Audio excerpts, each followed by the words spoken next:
오전에 이어서 말씀 전하도록 하겠습니다.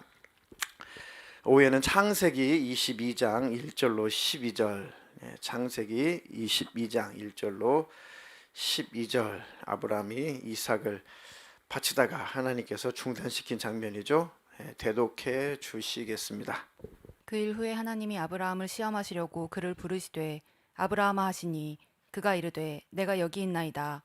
여호와께서 이르시되 내 아들 내 사랑하는 독자 이삭을 데리고 모리아 땅으로 가서 내가 내게 일러준 한 산 거기서 그를 번제로 드리라.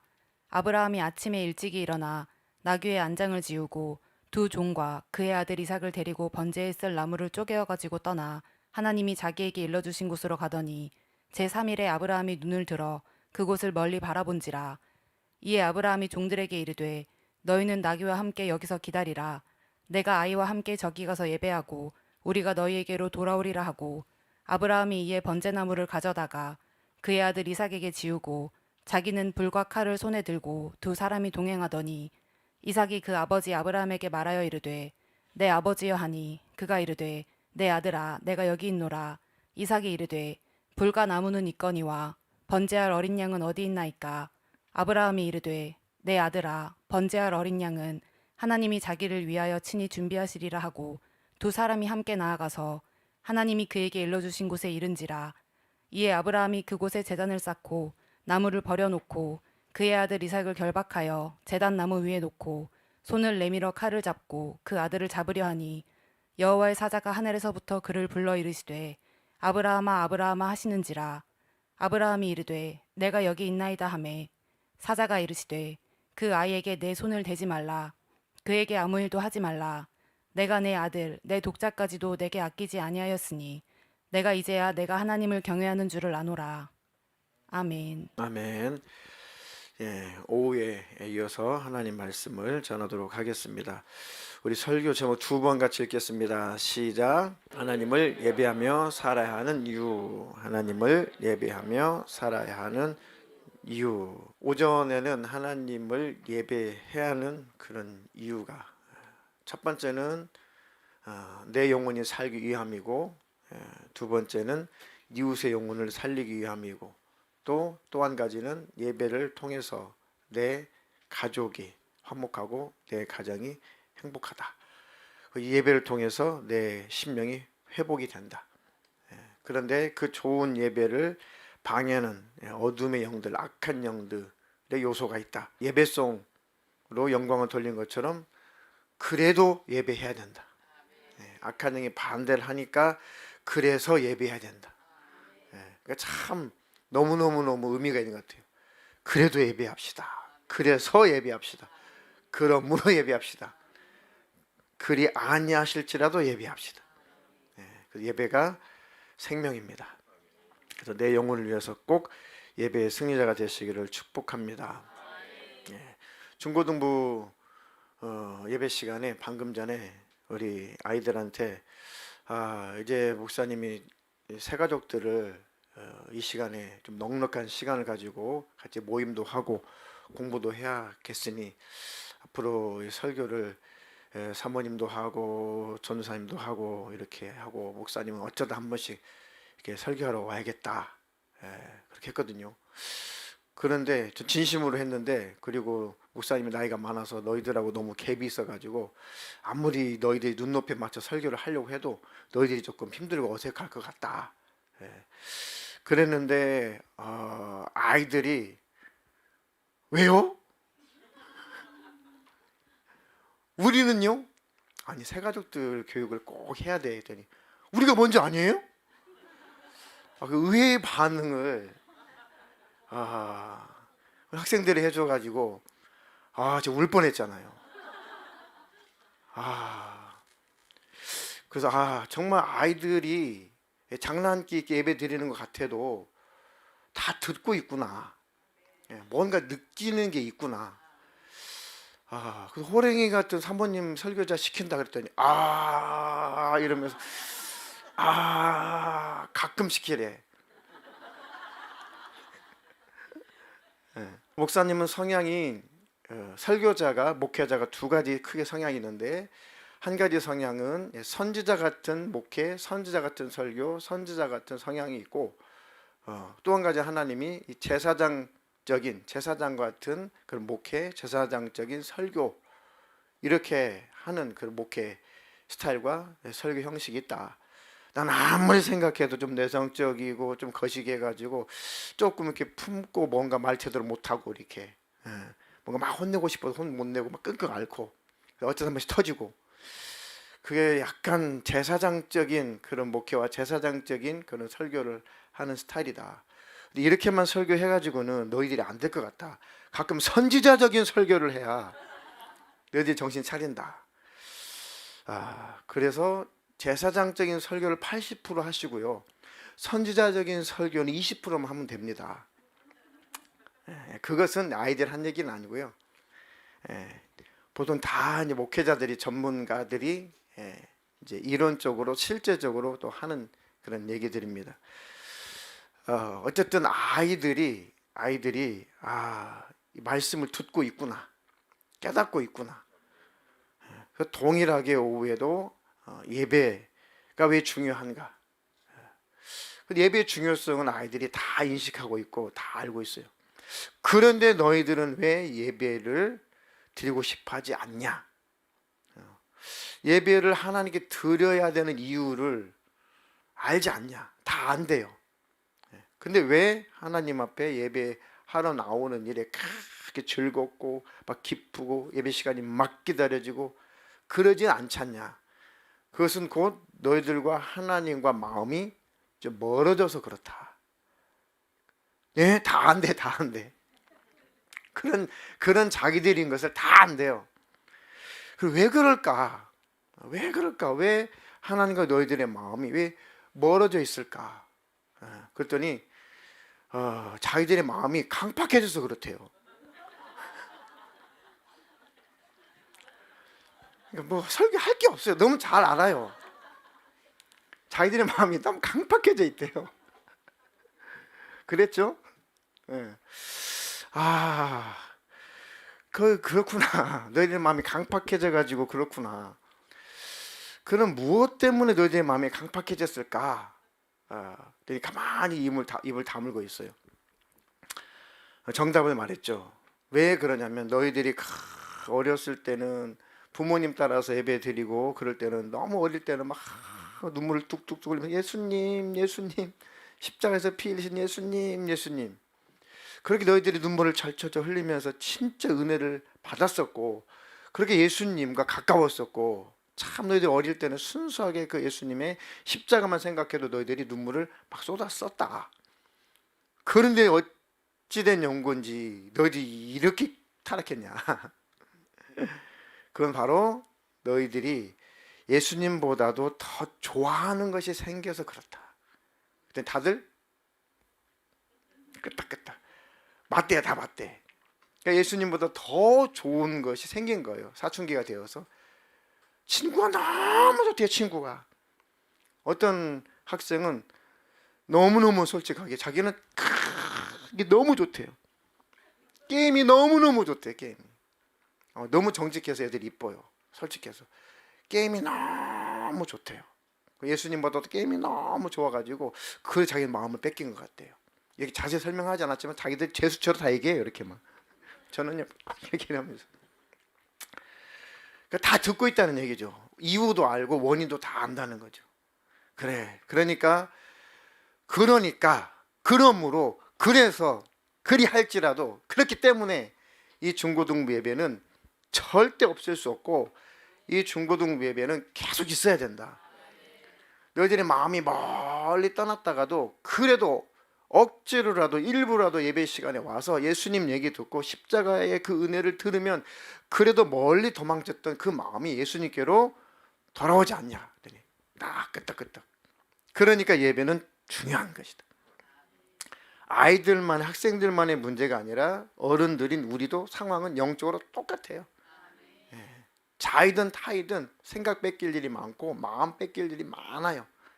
열심히 장사하고 일하다 보면은 마음을 뺏기려고 해서 마음 버려야지, 하나님을 향한 마음 버려야지, 그게 아니라 열심히 일하다 보면 생각이 세상 일에 집중하다 보면은 주님을 향한 마음이 희미해질 수밖에 없어요. 그러니까 먼지가 묻는 거죠, 마음속에. 얼른 털어내고 또 주님 바라보고 기도하고 또 성경 묵상하고, 그것이 스스로 잘 되면 좋은데 그렇게 안 될 때도 있죠. 그러니까 공예배라고 하는 것은, 회중예배라고 하는 것은 기가 막힌 기회입니다. 회복할 수 있는 절호의 기회입니다. 그래서 이 공예배는 억지로라도 일부러라도 꼭 참석을 해서 내 마음에 그런 세상 먼지를 다 털어내고 다시 주님과의 멀어진 간격을 다시 좁혀놓고 주님을 바라보고 회복된 힘으로 또 예배당을 나가서 또 삶을 살아가는 겁니다. 그 수요일 날도 회복하세요. 금요일 날도 오셔서 회복하세요. 주일 날도 오전도 오후도 회복하세요. 해서 중간중간 예배가 징검다리처럼 쫙 있는 겁니다. 그러니까 여러분들이 그런 기회를 잘 활용하시라는 거예요. 그런 예배들을 잘 활용하시고 그 기회를 잘 사용하셔서 여러분들이 하나님과 관계를 잘 유지하라는 겁니다. 그런 예배가 필요한 거죠. 그 예배가 내게 절호의 기회들이 되기를 주님의 이름으로 축원합니다. 저는 예배는 안 빠져요. 예배는 잘 드리는데요. 그런데 왜 그럴까요? 가만히 생각을 해봤습니다. 저부터서 예배를 드려도 온전한 예배를 드리는 것이 중요하겠다. 제대로 된 예배를 드리는 것이 참 중요하겠다. 말씀드렸잖아요. 예배 전에 마음이 어두워지면 예배가 잘 안 된다고요. 마음이 어두워지면, 마음에 감정 상한 일이, 속상한 일이 생기면 설교가 귀로 들렸다가 그냥 사라져요. 운전해서 짜증만 나도, 주일날 오전 운전하고 오다가 막 접촉사고 날 뻔하고 막 그래가지고 막 기분이 상하고 막 하고 막 내가 예수를 진짜 믿어서 다행이지, 너 정말 18 진짜 막 와 너 저 개자녀 하면서 막 내가 진짜 예수 믿어서 진짜 봐주는 거야 막 이러면서. 남자들이 굉장히 그게 많이 싸우잖아요. 여자분들은 안 그러시고. 그래서 제가 인간 아무것도 아니다. 운전해서 혈기만 내도 금세 말씀이 안 들어오니 참 이게 쉬운 일이 아니다. 참 보통 일이 아니다. 일이 잘 풀리면 좀 나은데 일이 안 풀려 보세요. 그럼 참 마음이 어둠이 들어오죠. 그죠? 장사하신 분들 장사가 좀 잘 되면 너무 잘 돼가지고 생각 뺏겨서 문제고, 너무 안 되면 안 돼가지고 근심이 들어서 문제고, 직장생활 잘하면 오온이 승승장구하는 맛에 또 생각 뺏기고 마음 뺏기고, 자꾸 승진이 누락되고 뭔가 자꾸 밀려나가고 하면 또 짜증나고 힘들고 막 화가 나고 막 그것 때문에 또 마음 뺏기고. 사람이 마음을 지킨다는 것이 참 사실 육신을 가졌기 때문에 쉽지 않아요. 그래서 예배가 필요한 거예요. 그러므로 예배가 필요한 겁니다. 그러니까 예배가 필요한 거예요. 그 노래 자주 해야겠네요. 그러므로 예배.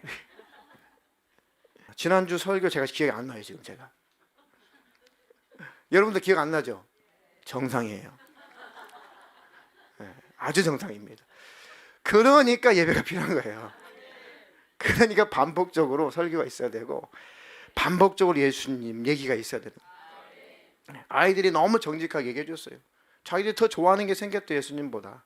예수님 버리는 것도 아니고 안 믿는 것도 아니래요. 근데 뭔가 예수님보다 더 관심 있는 것, 더 사랑하는 거라기보다는 더 관심 있는 것, 더 집중하게 되는 것들이 있다는 얘기죠. 아이들이나 우리들이나 똑같습니다. 그 예배 시간마다 생각과 마음을 다시 예수님께 갖다 놓고 왜 이렇게 원치 않은데 생각은 출장을 잘 갈까요? 출장을 너무 잘 가요. 돌아와라 생각아, 복귀해라 잘 복귀가 안 돼요. 그래서 예배를 통해서 복귀가 되면 다행이죠. 아멘. 그래서 예배는 중요한 것이다.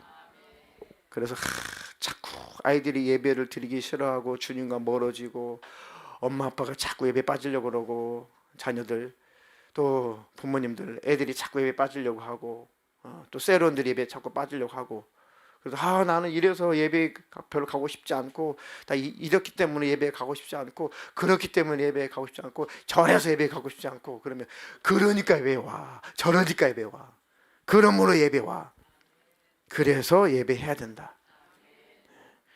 억지로라도 예배 장소에 와서 예배를 드리다 보면은 그래도 조금씩 회복이 일어나잖아요.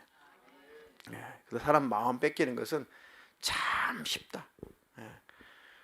아니, 제가 타고 다니는 차는 스타렉스예요. 높아요, 차체가. 그러니까 이제 앞에 승용차들은 이제 저녁에 제가 상향등을 켜지 않아도 그냥 일반 전조등을 켜도 저도 전조등 켜고 가야 될 거 아니에요, 한밤중인데. 그 신호를 딱 대기하고 있으면은 어느 날 갑자기 앞차가 청년 같아요. 문을 확 열고 나오더니 막 와가지고 똑똑똑 두들기면서 막 뭔가 막 항의를 하는 거예요. 그래가지고 요즘에 좀 이상한 애들 많잖아요. 요즘에 대책 없는 애들, 돌봐줘야 되는 애들. 이 동네 약 먹은 애들도 있잖아요. 이 동네에서 그랬거든요. 어우, 막 무섭더라고요. 그 유리를 창문을 조금 내렸어요. 확 때리면 어떻게 해요? 조금 이렇게 봤죠. 근데 뭐라 하는데 왜 운전 방해하냐는 거예요. 뭐지? 네? 그랬더니 왜 상향등을 켜가지고 눈부셔가지고 운전을 못하겠다는 거예요. 아니, 마주오는 차도 아니고 내 앞에 가는 차인데 이해를 못했거든요. 가만 생각을 해보니까 차체가 높으니까 앞에 있는 승용차가 요즘 애들 막 튜닝해가지고 막 낮춰서 가잖아요, 이렇게. 그러니까 제가 튜닝하지 말든가. 차체를 낮춰놓으니까 이게 그냥 이 자기가 그 사이드 미러로 보니까 제 불빛이 막 확 비쳤나 봐요. 그게 막 이 답답하니까 눈이 시야가 가리니까 그 항의하느라고 내려온 거예요. 그래가지고 저는 상향등 킨 적이 없는데 항의하려고 했는데 벌써 차 타고 도망가 버렸어요. 이 풀어내야 되는데 그게 아니라 저는 이래는 차체가 높아서 당신 차가 낮으니까 튜닝 왜 해가지고 이렇게 해가지고 이렇게 붙이는 거지, 나는 잘못이 없다고 이렇게 해야 되잖아요. 근데 그 말을 못하니까 이게 막 화가 나는 거예요. 이게. 변명을 해야 되는데 변명 못하니까 나이도 어린 것이 확 도망가더라고요. 그래도 쫓아갈 수는 없잖아요. 네, 그 차는 빠르고 제 차는 스트렉스고. 가다가 얼마나 못 쫓아가면 전문용어로 쪽팔리겠어요. 그래가지고 이게 말을 못하니까, 해명을 못하니까요, 진짜 화가 나더라고요. 그 집에 왔는데 순간 하나님을 늘 바라보자, 예수님을 불러보자 그러잖아요. 그러니까 늘 예수님 이렇게 하는데 막 씩씩거리고 있더라고요, 제가. 그리고 씩씩거리면서 예수님을 딱 생각을 해보니까 뭔가 어색해요. 예수님의 관계가 어색하고 분노, 혈기, 짜증, 억울함 이것들이 꽉 차 있다 보니까 예수님 안 나와요. 참 아무것도 아니구나. 인간이라는 것이 아무것도 아니구나. 생각과 마음을 뺏기는 것도 순간이구나. 물론 영원히 뺏긴다는 것이 아니라 순간순간 놓칠 일이 많다는 거죠. 그런 것들이 우리 일상생활 속에서 질비하잖아요. 운전 하나만 해도 그런 일이 벌어지고, 이제 장사하시는 분, 사업하시는 분, 직장생활 하시는 분, 학교 다니는 학생들, 그리고 대인관계하고 집에서 애들하고 싸우고 다투고 남편과 싸우고 자식과 싸우고 또 저 마누라하고 싸우고 부모님과 싸우고 애들하고 싸우고 또 친척과 싸우고 전화로 싸우고, 아이고 싸울 일 이렇게 많아. 빨라요? 다 알아들었죠? 경험이니까 알아듣는 거예요. 다 겪어서 알아듣는 거예요. 경험해가지고. 저도 겪으니까 나오는 거 아니에요. 경험에서 나오는 소리. 그러니까 그만큼 생각 뺏기고 마음 뺏길 일이 많다. 그래서 하나님께서 피로 값주고 사신 양떼를 칠하고 목회자를 세우고 회중 예배를 만드시고 하나님께서 예배를 드리라고 하시는 거예요. 그리고 쎄를 만들고 기관도 좋고 구역도 좋고 목장도 좋고 명칭은 아무 상관없어요. 소그룹을 만들게 하셔서 그 속에서 은혜를 나누라는 겁니다. 요한의 아들 시몬아, 네가 나를 사랑하느냐? 내가 주님 사랑하는 거 주님이 잘 아시지 않습니까? 내 무슨 양을? 어린 양을 먹이라. 그 어린 양은 이제 태어난 지 얼마 안 된 양을 말하는 거예요. 그 어린 양. 두 번째는 네가 나를 사랑하느냐? 내가 주님 사랑하는 거 아시지 않습니까? 내 양을 치라. 조금 성장한 양이에요. 지금 사람으로 말하면 청년 정도. 그 용어가 쓰여진 그 단어가 원어가 조금 다릅니다. 맨 마지막으로 네가 나를 사랑하느냐? 내가 주님 사랑하는 거 주님 아시지 않습니까? 내 양을 먹이라. 가운데는 치라. 마지막에 내 양을 먹이라. 그 양은 장성한 양입니다. 이제 알아서 새끼도 낳고 알아서 풀도 뜯어먹고 알아서 목자 따라다니고 이제 장성한 양. 그 양도 끝까지 돌봐줘야 된다. 그 양도 먹을 것이 필요하다. 돌봐줌이 필요하다. 그러니까 제가 일기도 썼어요. 어젯밤 일기도 썼는데 새벽에 썼구나. 어제 못 써가지고 어제 일기를 아침에 6시 반에 썼어요.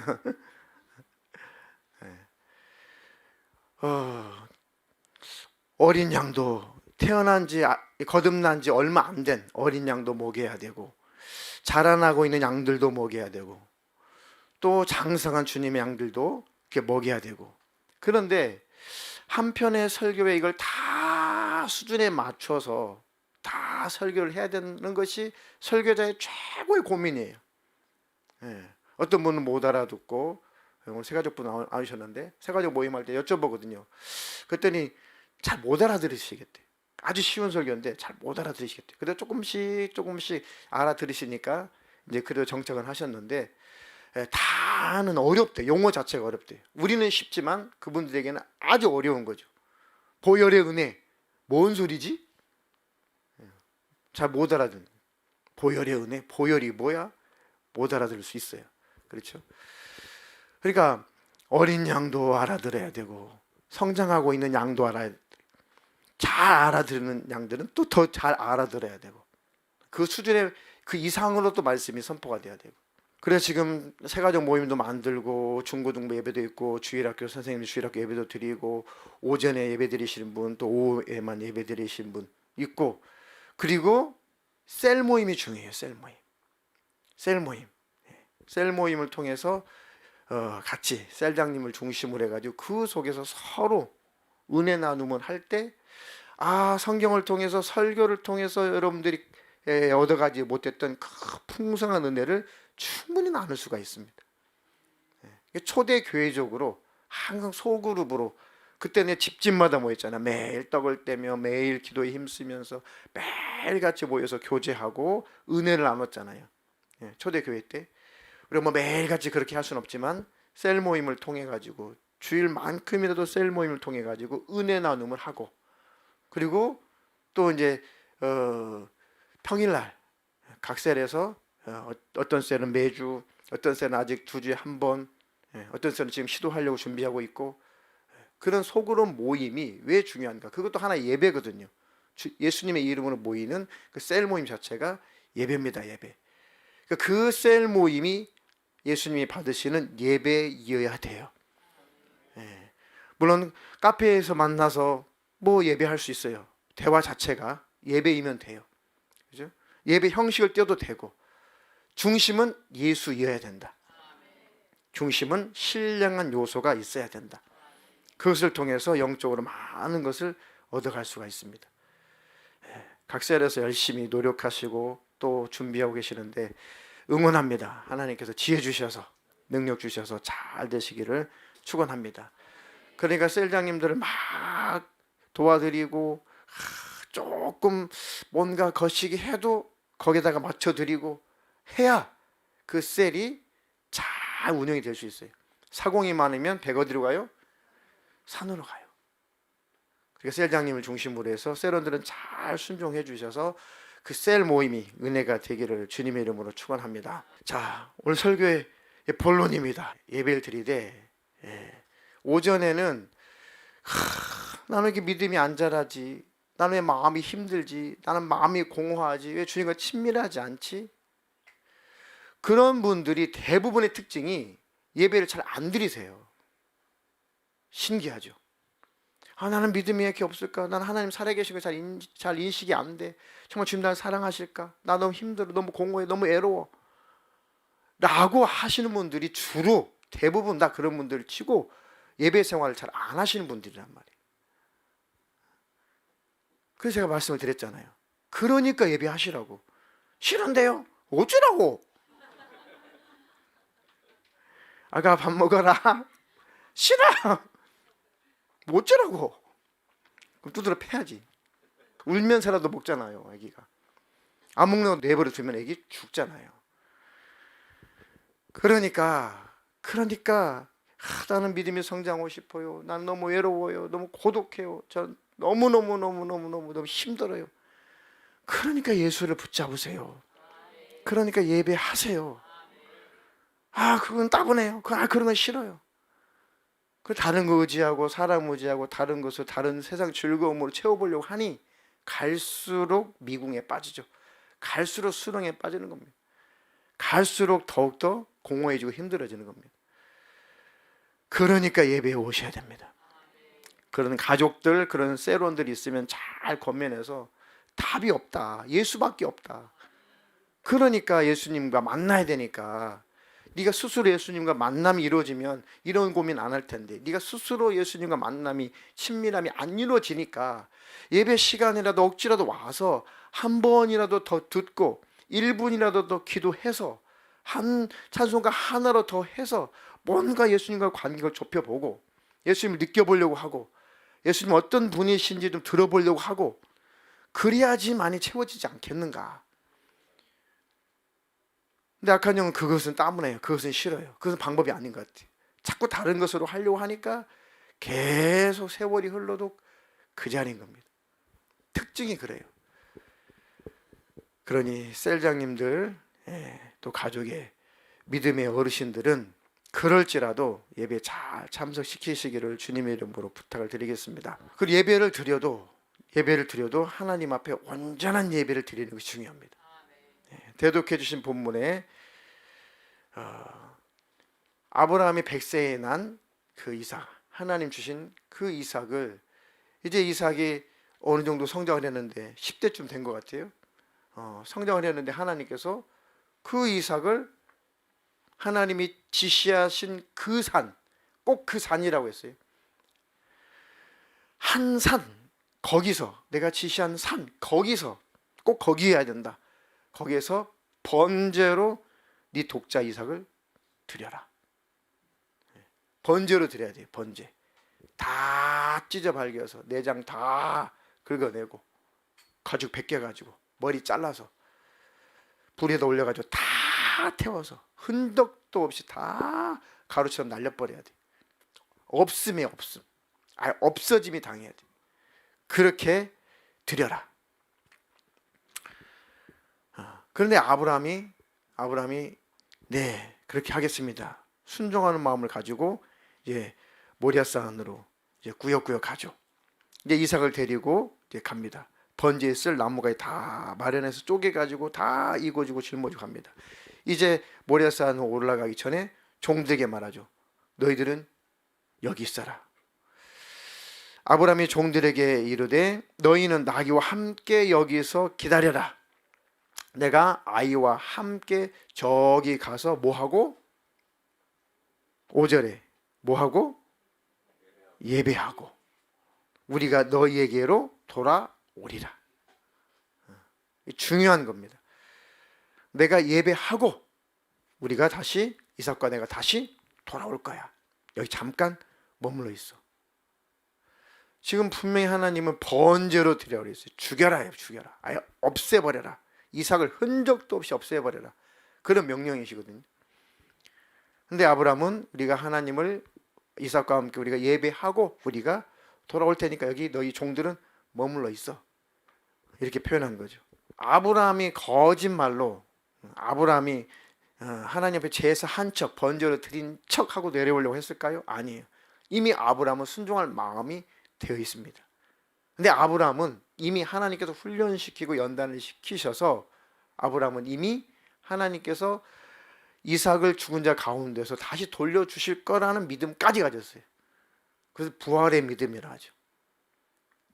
이삭을 다시 하나님께서 내게 돌려주실 것이다. 그런 완전히 하나님을 신뢰하는 그 믿음을 가졌습니다. 그래서 아브라함은 이삭을 완전히 죽여서 아주 번제로 흔적도 없이 아주 가루처럼 먼지처럼 다 날려버리고 그렇게 하나님 앞에 진짜 제사를 하려고 그런 믿음을 가지고 출발한 겁니다. 여기 예배라고 하는 단어에 주목하세요. 제가 설교를 준비하면서 꽤 한동안 멍해졌어요. 아, 이게 예배구나. 이게 예배. 왜 예배가 하나님 앞에 온전히 상달되지 않을까? 우리의 예배가 왜 하나님 앞에 온전히 상달되지 않을까?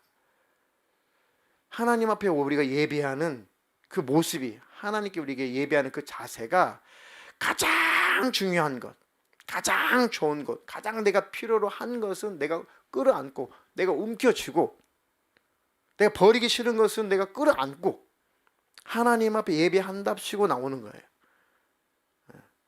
하나님, 이건 내 거예요. 이 마음은 내 거예요. 내 삶은 제 거예요. 제 자식도 제 거고요. 제 인생도 제 거고요. 제 물질도 제 거고요. 제 시간도 제 거고요. 다 제 거예요. 그리고 예배 형식을 따라 예배를 드리고 가는 거죠. 그러니까 하나님 보실 때는 드린 게 아무것도 없는 거예요. 하나님 앞에. 예배하러 왔다며. 아브라함은 아니 자기 하나님 제가 죽을게요. 자기가 죽는 게 더 낫죠. 어디 자식을 어떻게 죽여요? 자식을 어떻게 죽이냐고요. 그러니까 하나님이 아브라함에게 요구하는 것은 가장 어려운 것을 요구하신 거죠. 너 이제 새끼 낳고 이삭이 있고 대를 잇게 되었으니까 이삭을 통해 가지고 하늘의 별처럼 이 바다의 모래알처럼 내가 네 후손들 중다하게 해줄 테니까 약속 지킬 테니까 아브라함 너 사면 끝이야. 너 모리아산으로 올라와서 너 이제 죽어. 올라와. 내가 너를 다 불태워서 죽여줄 테니까. 그리고 이삭은 살려줄게. 아이고 하나님 감사합니다. 아이고 그렇게 저를 하나님께서 그렇게 제물로 쓰신다니 감사합니다. 할 수 있죠. 근데 독자 이삭을 달라고 하는 것은 고민해 볼 만한 일이죠. 자기 목숨을 바치는 게 쉽죠. 하나밖에 없는 아들 이삭을 바치는 게 쉽겠냐고요. 근데 하나님은 더 너의 전부, 네 목숨보다 더 큰 거, 너의 전부 그거 되나? 그거 바쳐. 너 그럴 수 있어? 이미 아브라함은 많은 실수했어요. 과거에 많은 실수를 했고 많이 도망도 다녔고 많이 하나님이 큰 약속하셨지만 믿습니다 해놓고 안 믿고 도망가고 그랬다고요. 그런데 결국은 하나님이 아브라함을 아브라함으로 만들어냈어요. 정말 믿음의 조상으로 만들어냈습니다. 하나님께 우리를 그렇게 만들어가고 계시는 과정이에요. 그 믿음을 보시고 하나님께서 확인하는 마지막 작업이죠. 네 아들 독자 이삭을 모리아산 내가 지시한 그 산에 올라가서 내게 바쳐라. 예, 정말 그 이삭을 죽이려고 칼을 들어서 죽이려고 하는 순간인데 하나님 천사를 보내가지고 아브라함아 그만해라. 됐다. 알았다. 네가 정말 네 독자 이삭보다 나를 더 경외하는 것 이제 확실히 내가 확인했다. 알고 있었는데 확인했다. 그래서 이삭은 죽었다가 살아난 자와 똑같은 겁니다. 이거 진짜 죽이려고 했으니까. 죽었어도 하나님 죽이시는 분은 아니지만 자식을 뭐 이방신입니까 하나님이? 이방신은 진짜 자기 아들을 불태워서 번제로 드리기도 했어요. 이방신들은. 하나님은 그런 하나님 아니시죠. 그런데 하나님께서 테스트를 하신 거죠. 그러니까 이삭은 이미 죽었다가 살아난 자, 예수님을 상징하고 있었던 거죠. 그래서 그 이삭이 번제로 드려질 뻔했던 그곳, 우리가 그 제단에서 죽어야 마땅한 그곳입니다. 이삭이 우리니까요. 예수님도 상징하지만 이삭은 곧 우리의 주가 되는 우리. 근데 이삭이 죽지를 않고 그 단에서 내려왔어요. 그곳에 누가 매달렸죠? 예수님이 달린 거예요. 그 예수님을 예표한 겁니다. 그곳이 다윗이 크게 범죄해서 하나님 앞에 번제를 드릴 때 바로 모리아산 그 장소에서 하나님의 번제를 드리라고 그랬어요. 그게 후에 그 장소가 골고다 언덕이 됐고 실제로 지금 거기는 무슬림이 땅을 사가지고 거기다 황금돔을 지어가지고 거기를 지금 탈환을 못하고 있어요 지금. 그래서 싸우잖아요 맨날. 둘 다 성지예요. 야 여기는 우리의 성지야. 이스라엘도 큰 황금돔 그 자리를 뺏으려고 그러고 무슬림은 아니야, 여기는 우리 성지야. 마호멧이 여기서 승천한 곳이기 때문에 여기가 우리 성지야. 이스라엘과 이스마엘하고 지금 피터에게 싸우는 곳이. 그 영적으로는 거기가 예수님이 십자가 못 박힌 곳, 이삭이 번제로 드려진 곳, 다윗이 번제로 하나님께 제사한 곳.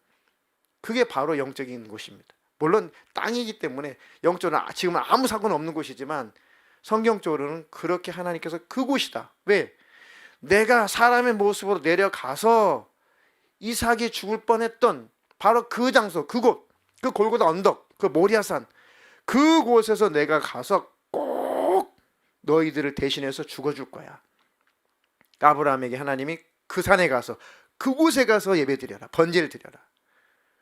근데 그곳에 이삭은 내려오고 예수님이 대신 올라가신 것이고, 대신 우리는 살아난 겁니다. 이렇게 내가 모든 것을 다해서 다 너에게 다 주었다. 그러니 너희도 나에게 예배할 때 마음을 다 드릴 수가 있냐? 너희들의 마음을 다 쏟아서 나에게 예배할 수가 있냐? 그걸 예수님은 예배할 때 마음을 다해서 신령과 진정으로 예배하기를 원하시는 겁니다. 아멘.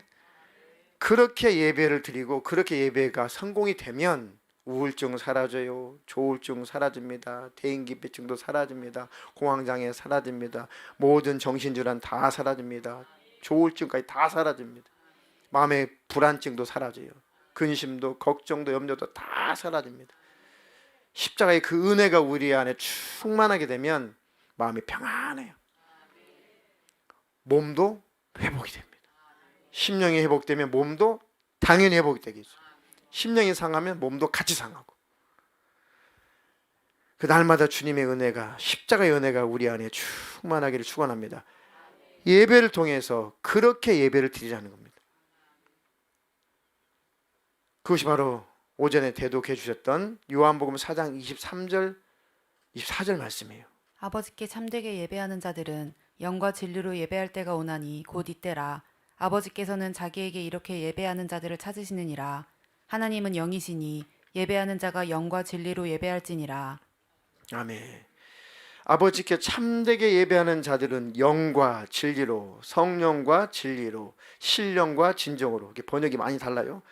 제일 쉬운 것은 영적으로, 진정으로, 신령하게, 성령으로 그렇게 하나님 앞에 예배해라. 그게 뭔 뜻일까? 곧 이때라 그랬어요. 그렇게 예배를 해야 되는데 바로 그때가 지금이다. 아버지께서는 자기에게 이렇게 예배하는 자들을 찾으시느니라. 하나님은 영이시니까 예배하는 자가 영과 진리로 예배할지니라. 어떻게 하나님 앞에 신령과 진정으로 예배할 수 있을까? 하나님이 받으실 만한 최고 예배가 뭘까? 하나님께서 받으실 만한 최고의 진실한 예배, 신령한 영적인 예배, 성령으로 드려진 예배가 뭘까? 그게 뭘까요? 무슨 예배예요? 신령과 진정으로. 지금 이 때가 왔다. 그렇게 예배할 수 있는 때가 왔다. 과거에는 짐승을 잡아서 하나님 앞에 예배를 했지만 이제는 그런 육신의 예배가 아니라 진짜 예배할 수 있는 때가 왔다. 예수님이 내가 그 신령과 진정으로 예배할 수 있도록 너희들이 죄의 문제를 다 해결하고 십자가에서 피 흘려 죽고 3일 만에 부활해서 성령으로 너희들 안에 와서 너희들을 구원하고 구원받은 너희가 하나님 앞에 드려지는 그 예배가 신령한 예배다. 하나님, 나를 위해서 살찌고 피 흘려 죽으시고 그 은혜로 말미암아 주님의 십자가의 피의 공로를 힘입어 내가 구원을 받았습니다. 이렇게 구원받은 자가 하나님 앞에 어찌 예배하지 않을 수 있겠습니까? 주님의 은혜에 고맙고 감사합니다. 십자가의 그 은혜, 피 흘리신 그 은혜를 가지고 와서 예배하는 것이 신령과 진정으로 예배하는 것입니다. 가장 하나님이 기뻐 받으신 예배가 피의 예배예요. 피의 예배. 내가 하나님 앞에 이렇게 올 수 있었던 것은, 예배할 수 있었던 것은 예수님이 나 때문에 피 흘려 죽으셔서 하나님과 나 사이의 죄의 담이 헐어졌기 때문에 그렇습니다. 하나님과 나 사이의 죄의 담이 다 무너졌기 때문에 하나님 앞에 이렇게 담력을 얻어서 예배할 수 있었습니다. 주님 예배를 받아주십시오. 내 찬양을 받아주시고 내 예물을 받아주시고 내 마음을 받아주십시오. 그것이 신령과 진정으로 예배할 때가 온 겁니다. 예수님 이후에 우리는 정말 신령과 진정으로 예배할 수 있게 된 거죠. 진짜 그렇게 예배 때마다 예배를 한다면 우리 모든 땅에서의 문제도, 영적인 문제도, 삶의 문제도 해결될 것입니다. 질병의 문제마저 해결될 것입니다. 불행했던 일들이 다 해결될 것입니다. 대인관계, 사람과의 관계가 다 해결이 됩니다. 관건은 내가 신령과 진정으로 예배 드려야겠다. 하나님이 받으실 만한 예배로 하나님께 올려드려야겠다. 아브라함이 제물로 하나님 앞에 드릴 그 예물로, 그 제물로 하나밖에 없는 독자 이삭을 가지고 데리고 하나님 앞에 예배하러 간 것처럼 내가 하나님 앞에 참으로 모든 마음을 다해서 내 자신을 다 드리는 마음으로 하나님 앞에 예배하러 가야겠다. 하나님 무슨 말씀을 하시든지 네, 순종하겠습니다. 아멘, 그렇게 복종하겠습니다. 그 마음을 가지고 하나님 앞에 예배해야겠다. 독자 이삭 바쳐 아멘 하고 예배하러 갔듯이, 이삭을 데려갔듯이 하나님께서 어떤 말씀을 하실지라도 그 말씀을 수용하고 그 말씀 믿음으로 아멘으로 화답하고 그렇게 살아야겠습니다. 살아가겠습니다. 그 마음 가지고 우리가 예배한다면, 단 한 번이라도 그렇게 예배를 하고 단 한 번이라도 예배한 듯 삶을 살아간다면 하나님과 나와의 관계가 어떨까? 지금의 하나님과 나와의 관계는 어떨까? 그러니까 사실은 우리가 여러 번 예배드리고 많은 예배를 드려왔지만 신령과 진정으로 드려진 예배가 얼만큼일까를 오늘 오후에 생각하는 시간이어야 됩니다. 나는 과연 얼마만큼 신령과 진정으로 하나님 앞에 예배 드리고 있는가? 내 예배 생활은 하나님이 정말 온전한 예배라고, 참 예배라고 하나님이 받으실 만한 것인가? 하나님 참으로 온전한 예배 드리게 하옵소서. 하나님 받으실 만한 참 예배가 되게 해 주시옵소서. 우리 예수님이 자기 자신을 생축으로 드리신 것처럼 우리도 이제 예수님을 본받아 예배를 드리게 하옵소서. 아벨이 하나님 앞에 예배 드릴 때, 제사할 때 양을 잡아서 피 흘려서 우리가 이렇게 부모님 이후에 죄로 말미암아 죽어야 되는데, 우리가 이렇게 다 이 짐승처럼 피 흘려 죽어야 되는데 하나님 우리를 용서해 주십시오. 그 예배를 하나님께서 받아주셨죠. 가인 예배는 하나님께서 보이콧하시고 안 받아주시고, 아브라함의 그 예배를 하나님께서 받아주셨죠. 진짜 이삭을 죽이려고 했으니까. 그 자리에 예수님이 올라가서 모든 인류의 제사를 스스로 다 끝내주신 겁니다. 그게 바로 에베소서 5장 1절로 2절이죠. 그러므로 사랑을 입은 자녀같이 너희는 하나님을 본받는 자가 되고 그리스도께서 너희를 사랑하신 것 같이 너희도 사랑 가운데서 행하라. 그는 우리를 위하여 자신을 버리사 향기로운 제물과 생축으로 하나님께 드리셨느니라. 아멘. 우리를 위하여 자신을 버리사 향기로운 제물과 생축으로, 그죠? 살아있는 가축이라는 뜻이잖아요. 집에서 기르는 살아있는 가축, 그 생축으로 하나님께 드리셨느니라. 누굴 위해서요? 우리를 위해서. 그 짐승의 제사가, 구약의 짐승의 제사가 예수님 이후로 완전히 끝난 겁니다. 우리는 제사 드릴 필요가 없이 예배를 드리는 것이죠. 제물은 뭡니까? 예수님이 흘리신 보혈입니다. 그 피입니다. 주님 나를 위해서 이렇게 피 흘리셔서 하나님 앞에 올 수 있는 담력을 얻었습니다. 예수님의 그 피 흘리신 그 공로를 힘입어 하나님 아버지, 하나님 나라 천국에 들어갈 수 있는 담력을 얻게 되었습니다. 그 마음으로 예배 시간마다 주님 앞에 나온다면 우리 주님께서 신령과 진정으로 드리는 예배로 인정하실 것입니다. 우리 예수님이 직접 자기 자신을 찢어서 자기 자신을 제물 삼아 하나님 아버지 앞에 예배했던 것처럼, 제사했던 것처럼 이제 우리는 성령과 진리로 예배하자.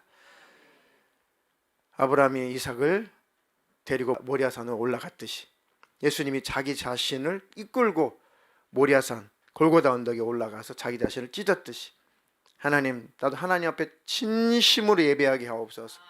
받으실 만한 예배자가 되게 해 주시옵소서. 주님의 뜻을 이루며 사는 자가 되게 해 주십시오. 그래서 마지막 때가 되면 될수록 주님 오실 날이 가까우면 가까울수록 더욱더 예배하기에 또 소그룹으로 모이기에 힘쓰는 자가 되게 해주시옵소서. 한 구절만 읽고 통성으로 기도하겠습니다. 히브리서 10장 21절로 25절. 또 하나님의 집 다스리는 큰 제사장이 계심에 우리가 마음의 뿌림을 받아 악한 양심으로부터 벗어나고 몸은 맑은 물로 씻음을 받았으니 참 마음과 온전한 믿음으로 하나님께 나아가자. 또 약속하신 이는 미쁘시니 우리가 믿는 도리의 소망을 움직이지 말며 굳게 잡고 서로 돌아보아 사랑과 선행을 격려하며 모이기를 패하는 어떤 사람들의 습관과 같이 하지 말고 오직 권하여 그날이 가까움을 볼수록 더욱 그리하자. 아멘. 그날이 가까울수록 더 함께 모여서 서로 위로하고 서로 격려하고, 잘하는 것은 더 칭찬하고 더 잘하도록 격려해주고, 아멘. 서로 돌아보아서 사랑과 선행은 잘 칭찬해주고 격려해주고, 모이기를 패하는 어떤 사람들의 습관과 같이는 하지 마라. 불가항력적으로 어쩔 수 없이 모임할 수 없고 어쩔 수 없이 예배 못 올 수는 있지만, 예배를 안 하는 것과 예배를 못하는 것은 다른 거죠. 예배를 못할 환경이 있는 분들은 예배할 수 환경을 열어주세요라 기도하면 되는 것이고, 예배할 마음이 없어서 예배를 안 하시는 분들은 큰 문제죠. 주님, 내가 예배할 마음이 회복되게 해주세요. 예배할 수 있는 마음이 회복되게 해주세요. 그 믿음이 회복되게 해주세요. 그래서 모이기를 패하는 어떤 사람들의 습관처럼 하지 말고, 그 날이, 주님이 가까울 날이, 주님이 다시 오실 날이 가까울수록 더욱더 주 예수님의 이름으로 모이자. 아멘. 그래서 예배가 우리의 생명입니다. 그래서 예배, 그러므로 예배. 아멘. 그런 저와 여러분 되기를 주님의 이름으로 축원합니다.